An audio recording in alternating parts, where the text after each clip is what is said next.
शुक्लांबरधरं विष्णुं शशिवर्णं चतुर्भुजं प्रसन्नवदनं ध्यायेत् सर्वविघ्नोपशान्तये।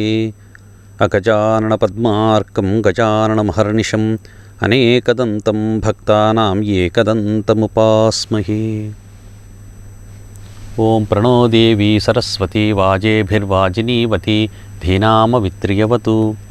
न गायत्र्याः परं मन्त्रा न मातुः परदेवता न हरे परतस्त्राता नानृताः तात्मकं परम्।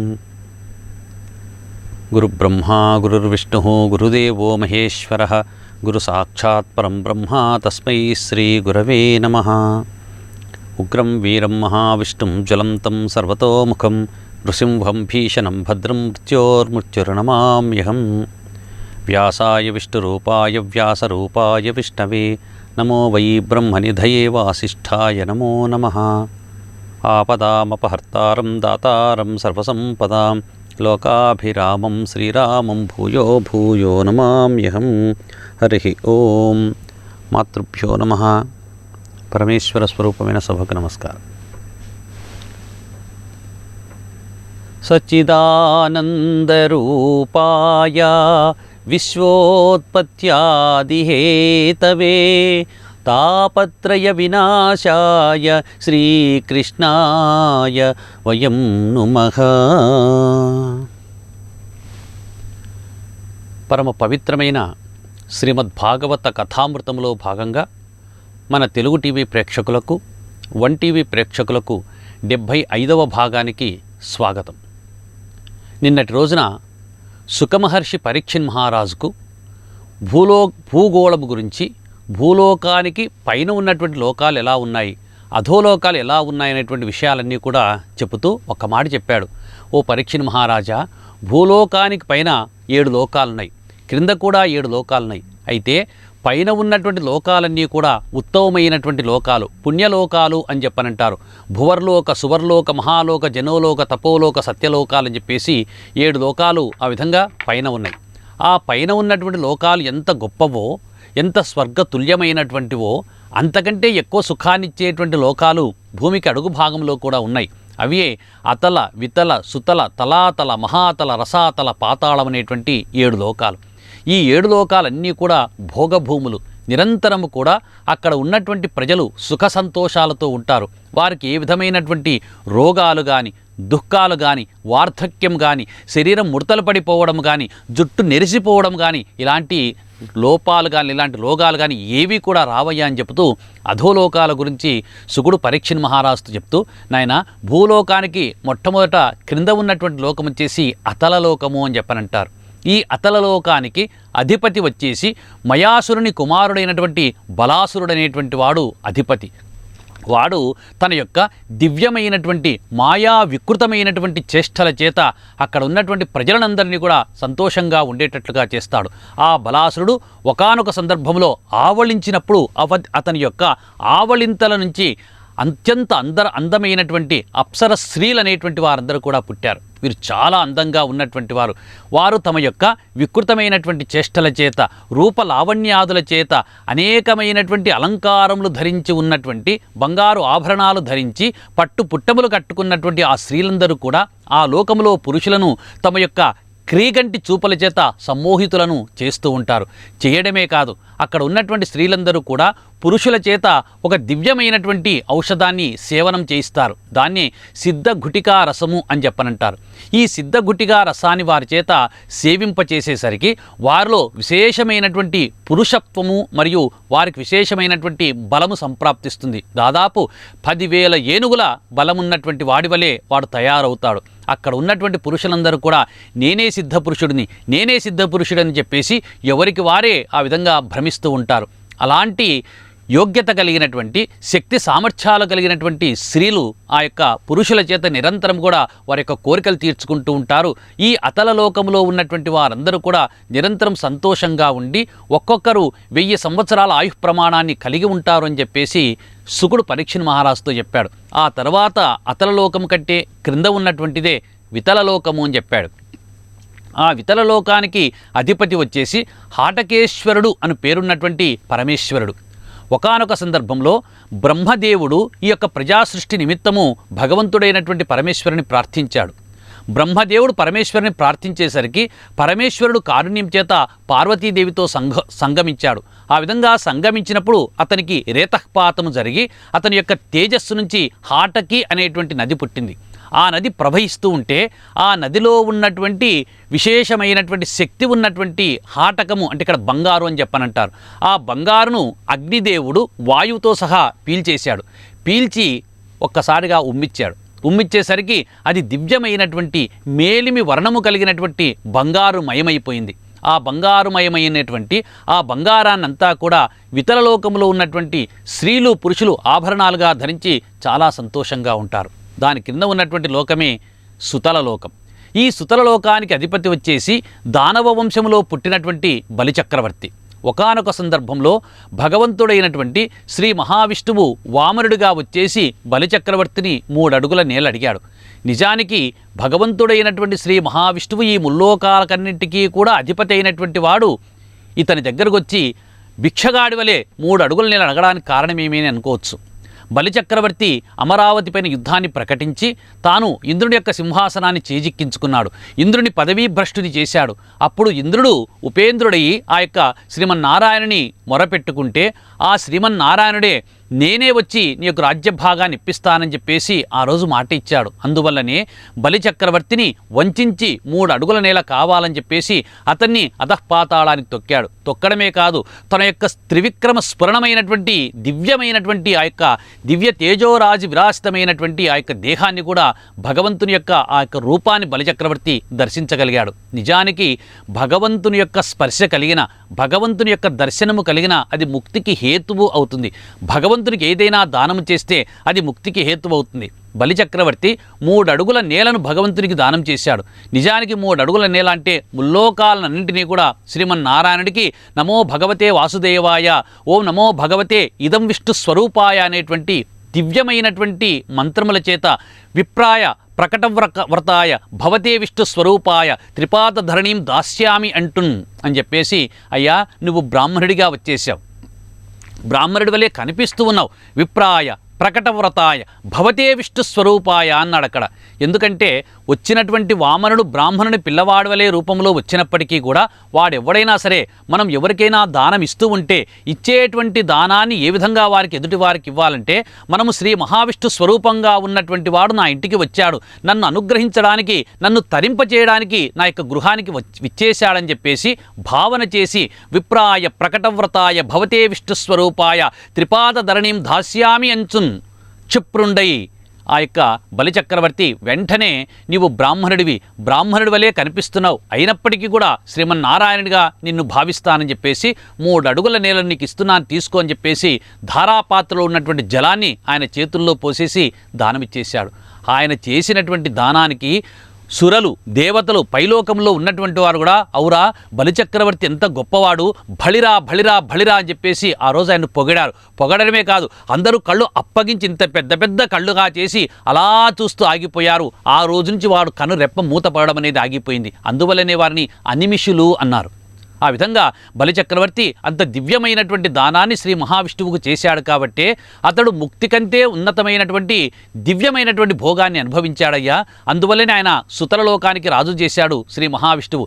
ఈ సుతలలోకం అనేటువంటిది అమరావతి కంటే కూడా స్వర్గతుల్యమైనటువంటి భూమి, చాలా భోగభూమి, ఎప్పుడు కూడా సుఖము సంతోషం ఉంటుంది. అంతేకాదు ఈ సుతలలోకములో బలిచక్రవర్తితో పాటు ఉన్నటువంటి దైత్య ప్రముఖులందరూ కూడా నిరంతరము కూడా సాత్వికమైనటువంటి బుద్ధి కలిగినటువంటి వారందరూ కూడా శ్రీమన్నారాయణుని యొక్క అనుగ్రహం చేత వారందరూ కూడా చాలా సంతోషంగా ఉంటారు. వారికి శత్రువుల పట్ల కానీ, రాక్షసుల పట్ల కానీ, దేవతల పట్ల కానీ ఏ విధమైనటువంటి భయము ఉండదు. అంతేకాదు ఈ సుతలలోకంలోనికి ఎవరైనా ప్రవేశించాలి అంటే శ్రీ మహావిష్ణువు బలిచక్రవర్తికి ఒక వరం ఇచ్చాడు. ఓ ఈ బలిచక్రవర్తి, నీవు నా మాటకు కట్టుబడి ఈ యొక్క అమరావతిని ఇంద్రుడికి కట్టబెట్టేందుకోసం అని చెప్పేసి 3 అడుగుల నేలను దానమిచ్చావు. కానీ నీవు అమరావతికి ఇంద్రుడివి, భవిష్యత్తులో నీకు ఇంద్ర పదవిని ఇస్తానని చెప్పేసి అక్కడ మాట ఇచ్చి అంతవరకు నువ్వు పదవీ భ్రష్టుడు కాకుండా ఉండటానికి సుతల లోకము ఇది అమరావతి కంటే చాలా ప్రశస్తమైనటువంటి స్వర్గతుల్యమైనటువంటి భూమి కాబట్టి ఈ సుతల లోకానికి నిన్ను ఇంద్రుడిగా పట్టాభిషిక్తుని చేస్తున్నానని చెప్పేసి ఇంద్రుడిగా పట్టాభిషిక్తునిగా చేసి, అంతేకాకుండా ఈ యొక్క సుతల లోకానికి ప్రధాన ద్వారం వద్ద ఆయన నేను నీ కాపలాగా ఉంటాను, నీ యొక్క లోకంలోనికి నీ అనుమతి లేకుండా ఎవ్వరు కూడా ప్రవేశించేందుకు అవకాశమే లేకుండా నేనే నీ యొక్క లోకానికి కాపలా బంట్రోతుగా ఉంటానని చెప్పేసి శ్రీ మహావిష్ణువు శంఖము చక్రము గదా పద్మము ధరించి ఇప్పటికీ సుతల లోకంలో ఆయన కాపలాదారుడిగా ఉన్నాడు. ఒకానొక సందర్భంలో రావణాసురుడు భగవంతుడైనటువంటి శ్రీ మహావిష్ణువు యొక్క అక్కడ ఉన్నటువంటి అవతారము, ఆ భగవంతుడే అక్కడ కాపలాదారుడుగా ఉన్నటువంటి విషయం తెలుసుకోలేక బలిచక్రవర్తిపైన యుద్ధాన్ని ప్రకటించి ఆ లోకాన్ని కూడా తన యొక్క హస్తగతము చేసుకోవాలని చెప్పేసి ఆ లోకంపైన దండెత్తడానికని చెప్పి వెళ్ళి అక్కడ కాపలాగా ఉన్నటువంటి శ్రీ మహావిష్ణువు అనుమతి లేకుండా, బలిచక్రవర్తి అనుమతి లేకుండా లోపలికి ప్రవేశిస్తుంటే మహావిష్ణువు కుడికాలు బొటన విరలతో రావణాసురుని ఒక్క తన్ను తంతే 1,000,000 యోజనాల అవతల ఉన్నటువంటి సముద్రం అవతల పడిపోయాడు రావణాసురుడు. అంత గొప్పవాడు శ్రీ మహావిష్ణువు. మరి అంత బలశాలైనటువంటి రావణాసురుని కాలి బొటన వేలుతోనే లేపేశాడని చెప్పేసి శుకుడు పరీక్షణ్ మహారాజుతో చెప్పాడు. దాని కింద ఉన్నటువంటిది అతల వితల సుతల తలాతలం అనేటువంటి లోకం. ఈ తలాతలం అనేటువంటి లోకానికి అధిపతి వచ్చేసి మయుడు.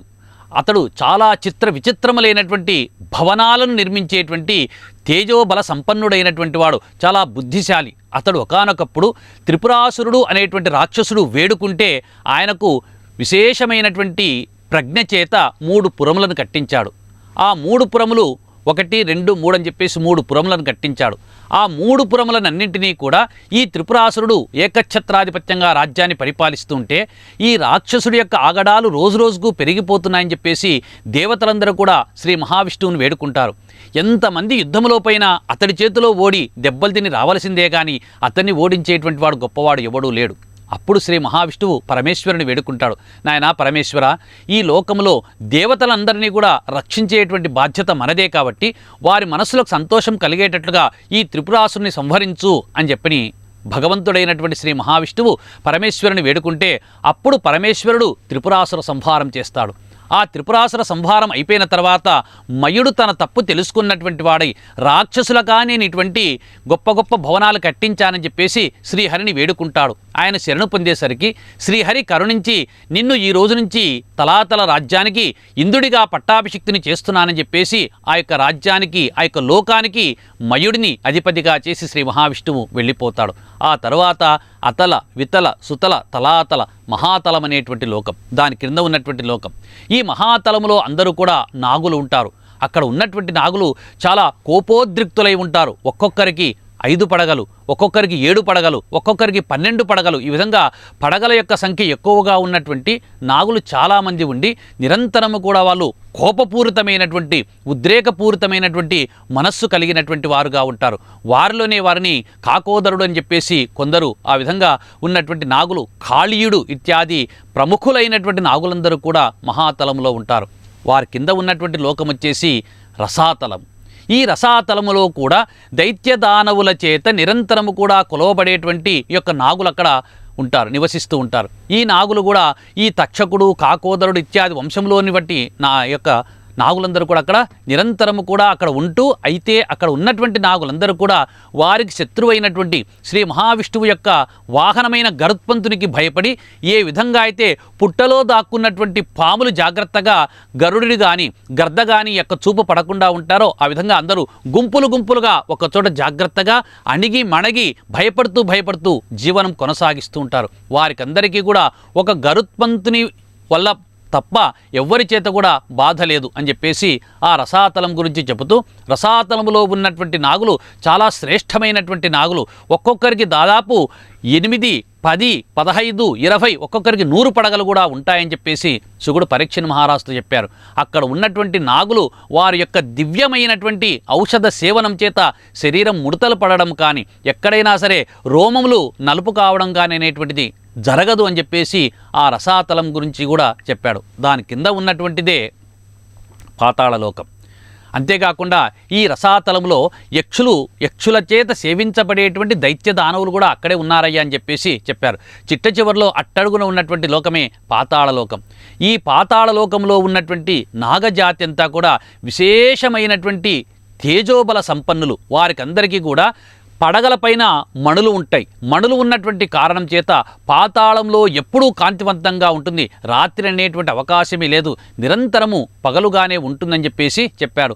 అక్కడ పాతాళంలో ఉన్నటువంటి నాగులందరూ కూడా రససిద్ధి కలిగినటువంటి వారై చక్కగా అందచందాలు కలిగి ఉంటారు. అక్కడ ఉన్నటువంటి ఆడజాతికి చెందినటువంటి నాగులు నిరంతరం కూడా పురుష జాతికి చెందినటువంటి నాగుల చేత మమేకమై కలిసిమెలిసి తిరుగుతూ ఆనందాన్ని అనుభవిస్తూ ఉంటారు. నిజానికి చెప్పాలంటే ఈ పాతాళలోకములో పొందేటువంటి భోగాలు స్వర్గాది ఊర్ధ్వలోకాలు కూడా ఎవరూ పొందలేరయ్యా అని శుకుడు పరీక్షిత్ మహారాజుతో చెప్పాడు. ఈ విధంగా అధోలోకములు అతల వితల సుతల మహాతల రసాతల తలాతల పాతాళం అనేటువంటి 7 లోకాలన్నింటినీ కూడా శుకుడు వాటి గురించి చెబుతూ మరొక్క మాట కూడా చెప్పాడు. నాయన, ఈ పాతాళలోకానికి అడుగు భాగములో భగవంతుని యొక్క మహత్తరమైనటువంటి శక్తి, శ్రీ మహావిష్ణువు యొక్క మహత్తరమైనటువంటి శక్తి ఆదిశేషుడుగా మారి 30,000 యోజనాల విస్తీర్ణం కలిగినటువంటి ఒక చుట్టగా చుట్టుకొని తన యొక్క 1000 పడగలపైన ఈ భూమండలాన్నంతా కూడా ఊర్ధ్వలోకాలన్నింటినీ కూడా ఆదిశేషుడుగా భగవంతుడు మారి మోస్తూ ఉంటాడు అని శుకుడు పరీక్షిత్తుతో చెప్పాడు. ఇంకో మాట కూడా చెప్పాడు. ఓ పరీక్షిత్ మహారాజా, ఇన్ని పడగలు కలిగినటువంటి ఆదిశేషుడికి తన యొక్క పడగల పైన ఉన్నటువంటి మనులు దేదీప్యమైనటువంటి కాంతులతో మెరుస్తూ ఉంటాయి. ఇంత గొప్ప భూమండలం చెప్పాం, ఇన్ని ఊర్ధ్వలోకాలన్నీ కూడా చెప్పాం.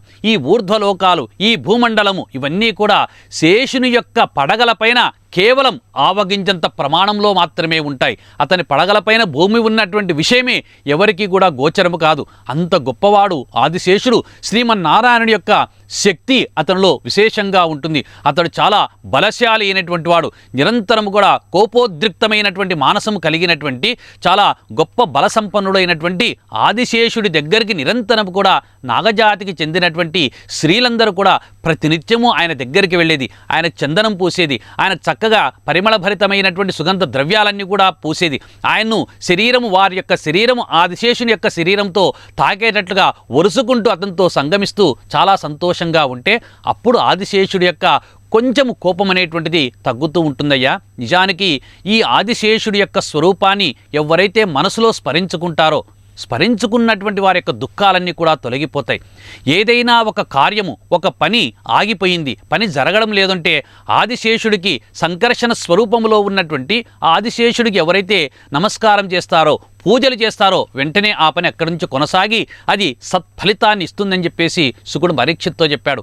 ఆయన నల్లటి వస్త్రాలు ధరించి ఉంటాడు. అంతేకాకు నాగేటిని తన ఆయుధంగా పట్టుకొని ఉన్నటువంటి ఆదిశేషుడు ముల్లోకాలను నిరంతరం కూడా కాపాడుతూ ఉంటాడు. ఆ ఆదిశేషుడి యొక్క రూప గుణ విశేషాలను తెలపడము ఎవరి సాధ్యము కూడా కాదు అని చెప్పేసి శుకుడు పరీక్షిత్తో చెప్తూ మరొక్క మాట కూడా చెప్పారు.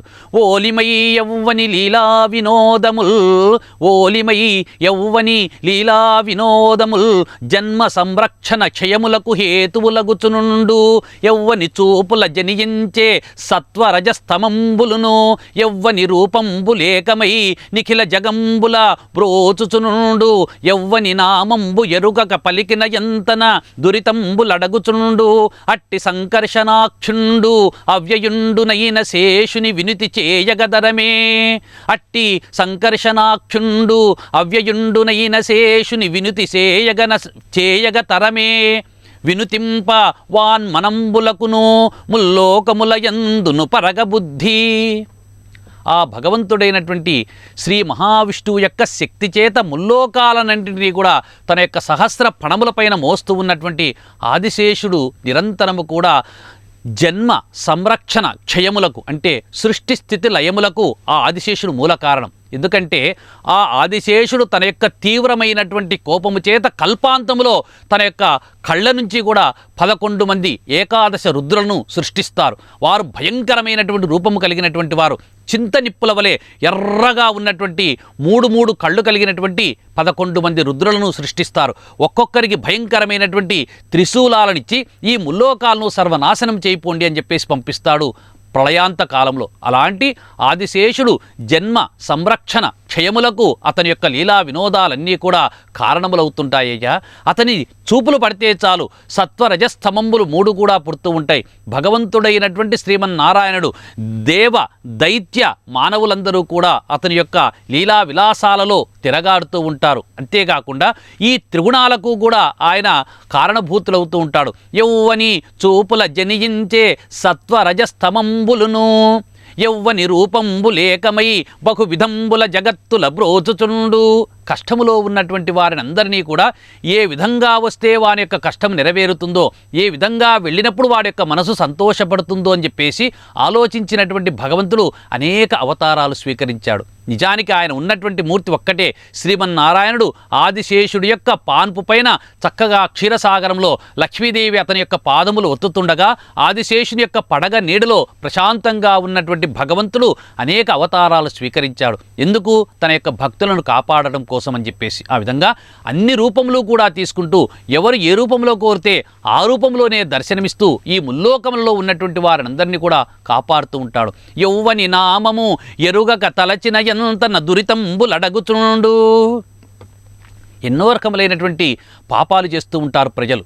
మరి ఆ పాపాలన్నీ తొలగాలంటే కలవు నామ సంకీర్తన అంటారు. కలియుగంలో భగవంతుని యొక్క నామాన్ని నిరంతరం కూడా మనము నారాయణ నారాయణ అని కానీ, గోవింద గోవింద అని కానీ, లేదా ఇష్టమైనటువంటి దైవం యొక్క నామాన్ని కానీ నిరంతరము స్మరణ చేస్తూ ఉంటే చేసినటువంటి పాపరాశి అంతా కూడా ధ్వంసమవుతూ వస్తుంది. అయితే అంతా ధ్వంసమయ్యేటువంటి పాపరాశినంతటినీ కూడా తన యొక్క దివ్యమైనటువంటి నామ మంత్రము చేత పారద్రోలేటువంటి ఒకే ఒక్క నామమే సంకర్షణానామము అని చెప్పనంటారు. ఓం సంకర్షణాయ నమః, ఓం సంకర్షణాయ నమః, ఓం సంకర్షణాయ నమః అని చెబుతూ ఎవరైతే ప్రతినిత్యము ఈ యొక్క సంకర్షణుని యొక్క నామాన్ని స్మరణ చేస్తూ ఉంటాడో, అవ్యయుడైనటువంటి ఆ భగవంతుడు ఆ శేషుని యొక్క నామాన్ని నిరంతరము కూడా స్మరణ చేస్తూ మననం చేస్తూ ధ్యానం చేస్తూ ఉంటారో వాటి యొక్క పాపాలన్నీ కూడా తొలగిపోతాయని చెప్పేసి చెప్తాడు.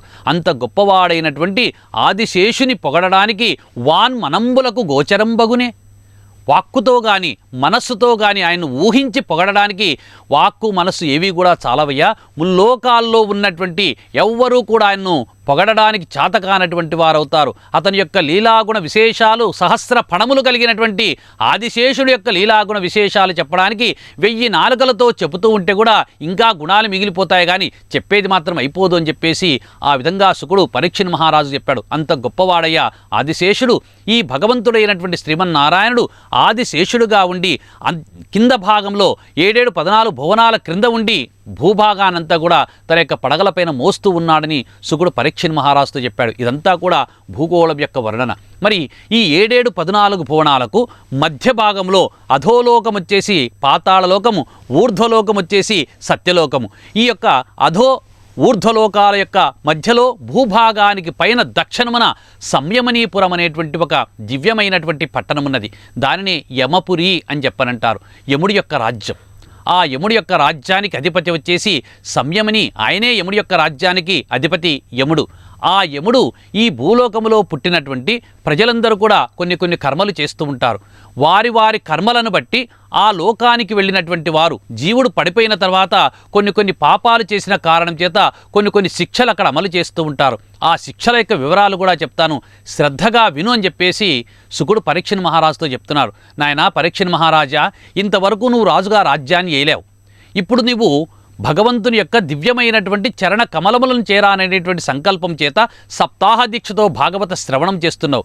మరి భాగవత శ్రవణం చేసేటువంటి సమయంలో భవిష్యత్తులో నీకు ఏ విధమైనటువంటి ఇబ్బంది కలగకుండా గతంలో నువ్వు చేసిన పాపరాశినంతా కూడా ధ్వంసము చేసుకోవాలంటే యమలోక వర్ణన, యమలోకములో వివిధ రకములైనటువంటి ఆ విధమైనటువంటి పాపాలు చేసిన వారికి అనుభవింపచేసేటువంటి ఆ నరకాల గురించి చెప్తాను, శ్రద్ధగా విను అని చెప్పేసి శుకుడు పరీక్షిత్తుతో లోక వర్ణన మరియు నరకాల గురించి చెప్తున్నారు. యమలోకములో ఈ జీవుడు పడిపోయిన తర్వాత వాడిని ఎక్కడికి తీసుకొని వెళ్ళినప్పుడు వాడు చేసినటువంటి పాపాలు ఎక్కువగా ఉంటే యమద్వారం వద్దనే భయంకరమైనటువంటి కొన్ని కుక్కలు వాడిని వెనక నుంచి భౌ భౌ అని అరుస్తూ యమలోకంలోకి తోస్తాయి. ఎందుకంటే వాడు యమ దర్శనమైతేనే భయపడిపోతాడు. జీవుడు నేను పోను పోను పోను పోను అని చెప్పేసి వాడు అనేక రకాలుగా వెనక్కి తిరిగి రావాలి, పైలోకాలకు వెళ్ళాలి, స్వర్గానికి వెళ్ళాలని చెప్పేసి ప్రయత్నం చేస్తాడు. కానీ ఇక్కడ యమలోకంలో యమద్వారం వద్ద జీవుని వెనక్కి పోకుండా కొన్ని భయంకరమైనటువంటి కుక్కలు వెనక నుంచి భౌ భౌ అని అరుస్తూ వాని యమలోకంలోనికి తోసేస్తాయి. అయితే ఈ యమలోకంలో యమద్వారం వద్ద కుక్కల యొక్క బెడద లేకుండా ఉండాలంటే జీవుడు కలియుగంలో ఏం చేయాలి? ఒకే ఒక్క పని. కార్తీక మాసంలో కార్తీక పౌర్ణమి నాడు జ్వాలాతోరణం గుండా ఎవరైతే దూరుతారో పార్వతీ పరమేశ్వరులతో పాటుగా వాడికి యమదర్శనము కలగదు. యమలోకములోకి వెళ్ళినా అక్కడ యమద్వారము దగ్గర కుక్కల యొక్క బెడద ఉండదు అని చెప్పేసి చక్కగా శివమహాపురాణం చెబుతుంది. ఒకవేళ ఈ విధంగా ఉన్నటువంటి జీవుడు యమలోకంలోనికి ఈ యొక్క కుక్కల చేత మొరగబడి కరవబడి లోపలికి తోయబడతాడు. తోయబడినటువంటి జీవుడు ఎన్ని రకములైనటువంటి నరకాలను అనుభవిస్తాడు, ఏ రకంలో ఉన్నటువంటి ఏ నరకంలో ఏ పాపాలు చేసినటువంటి వారు పడుతూ ఉంటారనేటువంటి విశేషాలన్నింటినీ కూడా మనము రేపటి భాగంలో తెలుసుకుందాం.